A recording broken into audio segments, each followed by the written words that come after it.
Friends, big boss ఇప్పుడు ఊహించని twist ఇవ్వబోతున్నాడు. అసలు ఈ సీజన్ మొత్తం ఎలిమినేషన్, అలాగే నామినేషన్ అంటే ఏదో ఒకటి జరుగుతుందిలే కానీ, ఎలిమినేషన్ మాత్రం పూర్తిగా ఆడియన్స్ ఓటింగ్ ప్రకారం కాకుండా వాళ్ళకి నచ్చినట్టు వాళ్ళు ఓటు వేసుకుంటున్నారా, లేదంటే అక్కడ నామినేషన్స్ దగ్గర నుంచి ఊహించని ట్విస్ట్ ఇస్తున్నారా అంటే ఏమో. ఈ వారం భరణి ఎలిమినేషన్ పద్ధతి చూస్తే అలాగే అనిపిస్తుంది.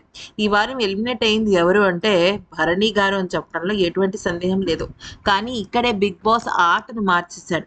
అసలు ఏం జరిగిందనేది కనుక చూసినట్టయితే ఇక్కడ మీకు ఒక సింపుల్ లాజిక్ చెప్తాను వినండి. ఈ వారం నామినేషన్స్లో ఉన్నది ఎవరు? తనుజ, రాము, దివ్య, భరణితో పాటుగా పవన్ డెమాన్, సుమన్ శెట్టి. వీళ్ళు నామినేషన్స్లో ఉన్నారు. సో అందరూ కూడా స్ట్రాంగ్ కంటెస్టెంట్సే. ఓకే, ఈ దివ్య, రాము తప్ప అందరూ కూడా. అయితే ఇక్కడ మ్యాటర్ ఏమైంది? భరణి ఫ్యాన్స్ చాలామంది దివ్య వెళ్ళకూడదని చెప్పేసి దివ్యకి ఓటింగ్ వేయడం జరిగింది. అయితే రాముకి తక్కువ ఓటింగ్ పడింది, పవన్ డెమాన్కి ఓటింగ్ పెరిగింది. ఎందుకంటే శ్రీజ ఎలిమినేట్ అవ్వటము, శ్రీజ ఇచ్చిన ఇది కానీ, లేకపోతే వేరే ఇతర కారణాల వల్ల కానీ. ఇప్పుడు మరి బిగ్ బాస్ ఏం చేయబోతున్నాడంటే ఇక్కడే ఇమాన్యుల్ పవర్ అస్త్ర మొత్తం ఆటను మార్చిపోతుంది. ఫ్రెండ్స్, ఇమాన్యుల్కి పవర్ అస్త్ర దక్కింది అంటే మ్యాటర్ ఏంటి? ఇమాన్యుల్కి సంబంధించిన వాళ్ళు ఎవరైనా సరే బిగ్ బాస్ నుంచి ఎలిమినేట్ అవ్వకుండా ఇప్పుడు ఇమాన్యుల్ ఏ స్టాండ్ తీసుకుంటాననేది పెద్ద ట్విస్ట్. అయితే వైల్డ్ కార్డ్స్కి పవర్ ఇచ్చి సంజన నామినేషన్స్లోకి వెళ్ళే ప్రయత్నం చేశాడు బిగ్ బాస్. కానీ సంజన నామినేషన్స్లోకి లేదు, ఎందుకంటే వాళ్ళు సేవ్ చేసేసారు కాబట్టి. మరి ఇప్పుడు నామినేషన్స్లో డేంజర్ జోన్లో ఉన్నది ఎవరు అంటే రాము, భరణి. అయితే ఏమవుతుందంటే ఫస్ట్ దివ్యాని సేవ్ చేసేసిన తర్వాత రాము అలాగే భరణి వీళ్ళిద్దరిని కూడా డేంజర్ జోన్లో నుంచోబెడతారు. ఇక్కడ మీకు ఇంకొక ట్విస్ట్ అర్థం కావాలి. బిగ్ బాస్లోకి వచ్చిన వైల్డ్ కార్డ్స్కి స్పెషల్ పవర్స్ ఇచ్చారు. దానిలో ఎలిమినేషన్ని రద్దు చేసే ఒక అద్భుతమైన వరాన్ని ఈ మాధురి గారికి ఇవ్వడం జరిగింది. కానీ ఈరోజు ఎపిసోడ్లో ఆవిడకి ఒక్కటి రద్దు అయిపోయింది. సో ఆవిడ దగ్గర నో పవర్. ఇక ఇప్పుడు ఎలిమినేషన్ నుంచి సేవ్ చేయగలిగే ఒకే ఒక్క వ్యక్తి ఎవరైనా ఉన్నారంటే అది ఇమాన్యుల్. అవునా? అందుకనే ఇప్పుడు భరణి అలాగే రాము ఇద్దరిని కూడా డేంజర్ జోన్లో పెడతాడు బిగ్ బాస్. అప్పుడు నాకు సార్ ఇమాన్యుల్కి ఒక ఆప్షన్ ఇస్తారు. నువ్వు నీ పవర్ అస్త్ర ఉపయోగించి ఎవరినైనా సేవ్ చేస్తావా అని అడుగుతారు. అడిగితే అప్పుడు ఖచ్చితంగా ఇమాన్యుల్ తన పవర్ అస్త్రాన్ని భరణి గారికి యూజ్ చేసే అవకాశం ఉంటుంది. భరణి గారికి యూజ్ చేసినప్పుడు మరి రాము ఎలిమినేట్ అవుతాడా అంటే ఇక్కడ కూడా ట్విస్ట్ నాకు సార్ది, అంటే బిగ్ బాస్దే. ఎందుకంటే లాస్ట్ వీక్ డబుల్ ఎలిమినేషన్ జరిగింది.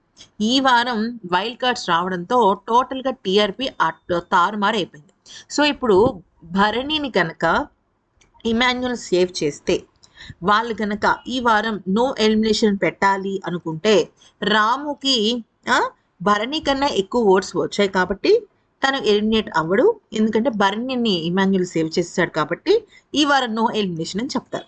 ఒకవేళ కనుక రాముని ఎలిమినేట్ చెయ్యాలి అనుకుంటే, అంటే దివ్యకి పోటీగా లేకుండా కానీ ఏదైనా కావచ్చు, చెయ్యాలి అనుకుంటే భరణికి రాము కన్నా మంచి ఓటింగ్ అయితే వచ్చింది. సో రాము సేవ్ అవ్వలేకపోయాడు కాబట్టి పవర్ అస్త్ర ద్వారా తీసేయడం జరుగుతుందని అవుతుంది. ఇదంతా ఎందుకు జరిగింది అనేది కనుక చూస్తే ఇదంతా ఫస్ట్ పాయింట్ భరణిని అలర్ట్ చేయడం కోసం.